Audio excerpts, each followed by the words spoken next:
Minerva पाठशाला में आप सभी का स्वागत है और आज हम स्टार्ट कर रहे हैं अभ्यास 7A क्लास 6 एक्सरसाइज 7A। इसमें फर्स्ट क्वेश्चन है हमारा, निम्नलिखित शब्दों में से उपयुक्त शब्द चुनकर रिक्त स्थान की पूर्ति कीजिए। तो देखिए यहाँ पर ये कुछ 4 क्वेश्चन दिए हुए हैं और इनमें फिल करना है। जो भी इन तीनों शब्दों में उचित शब्द होगा उसे यहाँ पर हम फिल करेंगे। तो देखिए पहला कह रहा है समतल में स्थित दो बिंदुओं से होकर। समतल में स्थित, समतल का मतलब है कोई एकदम सरफेस चिकना तल है, जिस तरीके से ये हम ये मान सकते हैं यहाँ पर। और कह रहे हैं समतल में स्थित दो बिंदु। दो बिंदु मतलब कोई भी एक बिंदु यहाँ स्थित है और कोई भी एक बिंदु यहाँ स्थित है। समतल में स्थित दो बिंदुओं से होकर, समतल में स्थित दो बिंदुओं से होकर रेखा खींची जा सकती है। तो देखिए असंख्य रेखाएं नहीं खींची जा सकती, वक्र रेखा भी नहीं खींची जा सकती। अच्छा, वक्र रेखा क्या होती है मैंने बताया नहीं आप लोगों को। सीधी रेखा तो ये हो गई, इस तरीके से स्ट्रेट जैसी रेखा खींची हुई है, ये सीधी रेखा हो गई। वक्र रेखा होती है इस तरीके से रेखा, टेढ़ी मेढ़ी, इसको कहते हैं वक्र रेखा। तो यहाँ पर कौन सा उचित शब्द होगा? देखिए भरा तो है, पहले से ये बच्चों को कराया था इसलिए भरा हुआ है, तो मैं आपको समझा रही हूँ। यहाँ पर समतल में से दो बिंदुओं से दो बिंदु हो गए, इनसे कितनी रेखा आप खींच सकते हैं? तो दो बिंदुओं को एक ही रेखा मिलाएगी इस तरीके से, तो यहाँ पर हो जाएगा एक। फिर सेकंड है हमारा समतल में स्थित किसी रेखा में, समतल में स्थित, अब यही रेखा अगर ले लें, ये वाली ले लें या यहाँ पर ले लें, समतल में स्थित किसी रेखा में बिंदु होते हैं। बिंदु का मतलब बताया है, बिंदु मतलब इस तरीके से ये पॉइंट। तो कितने बिंदु हो सकते हैं? देखिए एक बिंदु तो यही होता है, जैसे इस वाले पे बात करेंगे तो एक बिंदु तो ये हो गया, एक बिंदु ये हो गया। अब यहाँ पर ये जो लाइन है इसमें भी बहुत सारे बिंदु हम रख सकते हैं। तो ये जो एक रेखा जो बनती है वो बिंदुओं से ही मिलकर बनती है। तो ये बिंदु तो बहुत सारे हो सकते हैं, तो यहाँ पर हम लिखेंगे असंख्य। तो यहाँ पर हम लिख देंगे असंख्य। अगला है हमारा गोले का तल होता है। तो गोले का तल एक होगा या असंख्य होगा या वक्र होगा? वक्र का मतलब बता दिया है, वक्र का मतलब इस तरीके से टेढ़ा मेढ़ा। तो ये जो गोला होता है, ये जैसे ये गोला है, इसके बारे में बात करेंगे तो इसका तल कैसा है? देखिए भाई इस तरीके से ना, ये है इस तरीके से। तो ये जो इस तरीके की जो रेखा होती है इसे घुमावदार, उसको वक्र रेखा कहते हैं। तो यहाँ पर क्या हो जाएगा? ये वक्र है। फिर है समतल में स्थित एक बिंदु से होकर। अब ये समतल है कोई भी, इस तरीके से इसमें एक बिंदु से होकर रेखा खींची जा सकती है। समतल में कोई बिंदु स्थित है, माना कि कोई बिंदु ये इस तरीके से स्थित है। अब इस बिंदु से होकर, इससे होकर का मतलब इसको कट करे, होकर का मतलब इसको कट करे, तो कितनी रेखा खींच सकते हैं? तो देखिए एक रेखा तो मैंने ये खींच दी, एक रेखा मैंने ये खींच दी। इस तरीके से हम ऐसी बहुत सी रेखाएं खींच सकते हैं। तो यहाँ पर हम क्या लिख देंगे? यहाँ पर हमारा उत्तर हो जाएगा असंख्य रेखाएं। असंख्य रेखाएं। अगला है हमारा सेकंड, कह रहा है निम्नलिखित कथनों में सही कथन के सामने कोष्ठक में सही चिन्ह तथा गलत कथन के सामने क्रॉस का चिन्ह लगाइए। तो कह रहे हैं कागज का तल समतल है। अब कागज मतलब हम यही एक कागज अगर ले लें तो इसका तल कैसा है? तो इसका तल देखिए किस तरीके का, चिकना एकदम प्लेन सा है। प्लेन सा अगर है तो उसको समतल कहेंगे। तो ये बिल्कुल प्लेन होता है, तो इस तरीके से क्या कहें? अब ये जो लिखा हुआ है इसमें, ये ऐसा तो नहीं कि आप ऐसे टच कर रहे हो तो पता चल रहा है, तो चिकना सा एकदम होगा तो उसको कहेंगे समतल। तो हाँ ये समतल है। फिर कह रहे हैं तीन संरेखीय बिंदुओं से असंख्य समतल खींचे जा सकते हैं। तीन संरेखीय, असंरेखीय,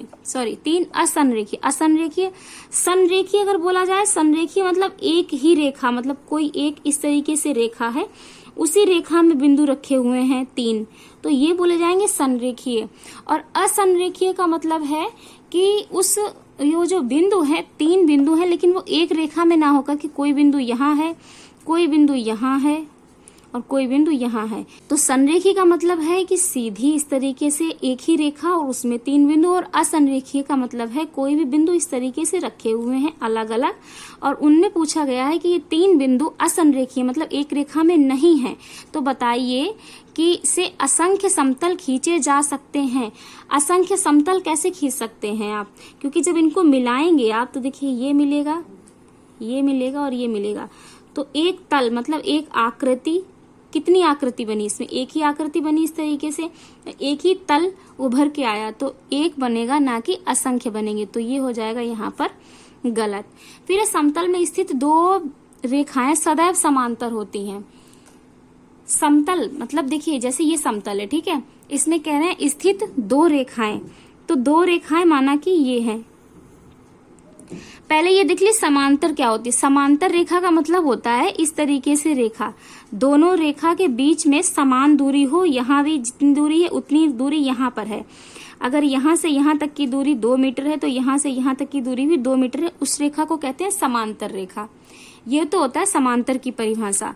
अब इन्होंने जो कहा है समतल में स्थित 2 रेखाएं सदैव समांतर होती हैं, तो सदैव तो समांतर नहीं होती। एक ऐसा नियम हो सकता है कि हाँ बनी हुई है समांतर है, पर हो सकता है वो रेखाएं इस तरीके से बराबर ना हो करके, अगर वो रेखाएं इस तरीके से दे दी गई हैं, अगर वो रेखाएं जब ये इस तरीके से दे दी गई तो क्या ये समांतर होंगी? नहीं। अगर वो रेखाएं इस तरीके से दे दी गई तो भी वो समांतर नहीं होंगी। तो समतल में स्थित 2 रेखाएं सदैव समांतर नहीं होती, वो कट भी कर सकती हैं, वो इस तरीके से भी हो सकती हैं, वो इस तरीके से भी हो सकती हैं, वो इस तरीके से भी हो सकती हैं। तो 2 रेखाएं समांतर होती हैं, ये एक नियम है, पर सदैव समांतर नहीं हो सकती। तो ये भी हो जाएगा हमारा गलत। अगला है हमारा कमरे की दीवार का तल समतल है। कमरा है, कमरे की दीवार आप देखिए तो चिकनी सी एकदम होगी बराबर, तो वो समतल होती है, तो इसमें लगा देंगे हम सही का निशान। अगला है हमारा क्वेश्चन नंबर 3, कह रहा है स्तंभ ए एवं बी में सही जोड़े का मिलान कीजिए। तो ये एक स्तंभ ए दिया हुआ है और ये दिया हुआ है स्तंभ बी। अब करना क्या है इसमें, देखिए इसमें आकृतियां दी हुई हैं और यहाँ पर दिया है कि उन आकृतियों को क्या कहेंगे, समतल कहेंगे, समतल और वक्रतल कहेंगे, और पीछे भी एक दिया हुआ है, देखिए पीछे केवल वक्रतल दिया हुआ है, ठीक है। तो यहाँ पर कुछ आकृतियां दी हुई हैं, उन आकृतियों के सामने लिखना है हमें कि वो समतल है या वक्रतल है या केवल समतल और वक्रतल है। तो जहां जहां वक्रतल होगा वहां वहां उसके सामने हम लिख देंगे R। वक्रतल का मतलब पता है आपको, इस तरीके से अगर है तो वो वक्रतल हो गया। समतल का मतलब बिल्कुल फ्लैट इस तरीके से, ठीक है, जैसे ये बुक है बिल्कुल बराबर है। और क्यू मतलब समतल और वक्रतल, समतल भी है और वक्रतल भी है, तो वहां पर हम क्यू लिखेंगे। तो पहली आकृति है हमारी ग्लोब। ग्लोब मतलब पृथ्वी, जो प्रिंसिपल लोगों के ऑफिस में रखी होती है, देखी होगी आपने पृथ्वी, उसको कहते हैं ग्लोब। तो उसकी आकृति किस तरीके से होती है, वो कुछ इस तरीके की ही तो रखी होती है ना, हमारे ऑफिस वगैरह में, स्कूल में मिलती है, गोल होती है। तो इसका तल आप कैसा बताएंगे, ये तो वक्रतल है, तो वक्रतल है तो यहाँ पर हम क्या लिख देंगे ग्लोब के आगे R, क्योंकि ये वक्रतल है। वक्रतल के लिए हमें R लिखना है, समतल के लिए हमें P लिखना है, और समतल और वक्रतल अगर दोनों आ रहे हैं तो वहां पर हमें Q लिखना है। फिर है स्टील अलमारी। स्टील अलमारी कैसी होती है, उसमें गोलाई तो कहीं पर होती नहीं है, वो समतल ही होता है, तो केवल यहाँ पर लिख देंगे P। फिर अगला है नेक्स्ट हमारा खीरा। खीरे की जो डिजाइन होती है वो किस तरीके की होती है, तो समतल मतलब फ्लैट तो होता नहीं है। जब फ्लैट नहीं होता है और यहाँ पर है समतल और वक्रतल मतलब फ्लैट, वक्रतल तो हो सकता है लेकिन फ्लैट तो होता नहीं है, तो यहाँ हम लिखेंगे लास्ट वाला जो हमारा दिया हुआ है R, मतलब कि वक्रतल, केवल वक्रतल होता है उसमें। फिर है लोहे का पाइप। लोहे के पाइप में क्या होता है, तो लोहे का पाइप भी किस तरीके का होगा, लोहे के पाइप में भी समतल कहीं पे भी नहीं होता, घुमावदार होता है, तो यहाँ पर भी लिख देंगे हम R, ये भी हो जाएगा हमारा वक्रतल। चलिए अब नेक्स्ट बात करते हैं 5th के बारे में। कहता है शंकु। शंकु का तल कैसा होता है, तो शंकु में 2 तल होते हैं। तो शंकु की कुछ डिजाइन होती है इस तरीके से, देखिए ये, तो इसमें ये पूरा, ये देखिए ये वाला भी घुमावदार होता है और ये वाला जो एरिया होता है ये भी घुमावदार होता है। बर्थडे में टोपी जो पहनते हैं ना, हैप्पी बर्थडे वाली, तो वो उसी को कहते हैं हम शंकु। उसी तरीके की जो टोपी होती है ना, बर्थडे वाली जो टोपी होती है तो शंकु सेम उसी तरीके का होता है, उसी की आकृति का वही होता है शंकु हमारा।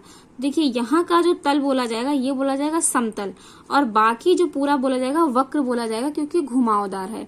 तो यहाँ पर हम लिख देंगे शंकु के आगे क्यू। अगला है हमारा श्याम पट्ट का तल। श्याम पट्ट मतलब कि ब्लैक बोर्ड जो हमारे क्लासेस में यूज होता है उसको कहते हैं श्याम पट्ट। तो श्याम पट्ट का तल कैसा होता है? तो ये समतल होता है भाई, सपाट होता है एकदम से, तो उसको क्या लिख देंगे यहाँ पर पी, क्योंकि जहां पर समतल आ रहा है वहां पर पी दिया हुआ है। फिर है ठोस बेलन। बेलन का तल कैसा होता है? तो बेलन का तल होता है समतल भी होता है और वक्र तल भी होता है, क्योंकि ठोस बेलन की बात की गई है तो दो तल होते हैं उसमें, समतल और वक्र तल। यहाँ लिख देंगे क्यू।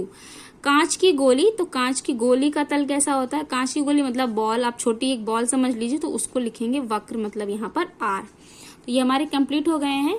अब यह फोर्थ क्वेश्चन कह रहा है ठोस बेलन में कितने समतल एवं कितने वक्र तल होते हैं। तो ठोस बेलन का मतलब है कि आप कोई जैसे ड्रम, पानी वाला स्टील वाला जो ड्रम होता है, आप उसको इमेजिन करिए, उसमें दो समतल और एक वक्रतल। वक्रतल का मतलब होता है घूमा हुआ। अब पानी का ड्रम अगर आप इमेजिन करेंगे तो देखिए इस तरीके का होता है पानी का ड्रम, जिसमें नीचे एक प्लेट होती है, ऊपर एक प्लेट होती है बंद ढक्कन, और ये वाला एक इस तरीके का होता है। ठीक है, तो ये वाला जो एरिया है ये इस तरीके का घूमा हुआ होता है, और ऊपर एक जो प्लेट है एक तल ये हो जाएगा, और नीचे की एक प्लेट है जो इसको एक समतल कह देंगे। तो दो समतल हो जाएंगे, और ये जो घुमाव होता है पूरा मतलब पूरा ड्रम जो गोलाई होती है उसकी, उसको वक्र कह देंगे। तो यहाँ पर हो जाएगा इसका आंसर, ये हो जाएगा दो समतल होते हैं और एक वक्र तल होता है। ओके, फिर है समतल के 3 गुण बताइए। अब समतल के गुणों की बात हुई है यहाँ पर, तो कह रहे समतल के 3 गुण। तो पहला गुण तो यही हो जाएगा कि तल सपाट होता है। पहला गुण आपको लिखना है कि समतल में तल सपाट होता है। दूसरे गुण की बात करेंगे तो देखिए दूसरे गुण की बात है कि समतल में एक बिंदु से असंख्य रेखाएं, देखिए एक बिंदु को लिख लेंगे और असंख्य रेखाएं इस तरीके से खींच सकते हैं, लेकिन यही हम काम किसी और तल पे नहीं कर सकते। तीसरा गुण हम लिख सकते हैं कि रेखाएं समांतर हो सकती हैं। अब जैसे ये समतल है, चिकना तल है एकदम से सपाट, तो इसमें रेखाएं हम बराबर बराबर खींच सकते हैं, और रेखाएं एक दूसरे को काट भी सकती हैं, पर किसी और तल पे ये चीजें मुमकिन नहीं है। तो ये हो गए हमारे 3 गुण। फिर है समतल वाली वस्तुओं एवं वक्रतल वाली वस्तुओं के 4 उदाहरण दीजिए। तो आपको लिखना है, पहले एक साइड लिखना है आपको समतल, और एक साइड लिखना है आपको उदाहरण, एक साइड लिखना है आपको समतल, एक साइड लिखना है आपको वक्रतल। एक साइड लिखना है आपको समतल और एक साइड लिखना है आपको वक्रतल। अब इसमें 4 उदाहरण आपको लिखने हैं, तो 4 उदाहरण के लिए आप क्या कर सकते हैं। सबसे पहला इजी तो यही रहेगा कि आपको ये जो दिए हुए श्यामपट्ट का तल, तो ये कैसा था? समतल था, हम यहाँ लिख देंगे श्यामपट्ट का तल। ठोस बेलन कैसा था हमारा? ये नहीं लिखेंगे क्योंकि ये वक्रतल और समतल दोनों था। वक्रतल में हम कांच की गोली लिख सकते हैं, मम्मी लोग रोटी बनाती है ना, वो भी हो जाएगी, वो नहीं होगी क्योंकि उसमें समतल भी होगा और वक्रतल भी होगा। फिर हम बात कर सकते हैं बहुत सारी चीजें जिसमें आप 4 चीजें समतल में लिखनी है, 4 चीजें वक्रतल में लिखनी है। यहाँ पर एक हो जाएगा हमारा श्यामपट्ट का तल हो जाएगा, एक हो जाएगी कमरे की दीवार हो जाएगी,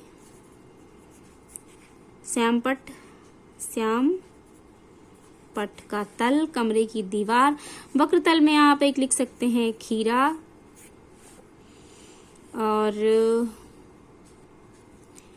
एक आप लिख सकते हैं गेंद, एक आप लिख सकते हैं कांच की गोली। 3 हो गए। चौथा आप लिख सकते हैं जितने भी गोल गोल फल हैं, जैसे कि सेब, अमरूद। अब तो ये 5 हो गए। अब इसमें है समतल में श्यामपट्ट हो गया, कमरे की दीवार हो गई, आपकी बुक हो गई। तो बुक भी आपकी क्या है? किताब आपकी क्या समतल होती है, आप किताब लिख सकते हैं। आप लंच बॉक्स लिख सकते हैं, या फिर आप लंच बॉक्स लिख दीजिए।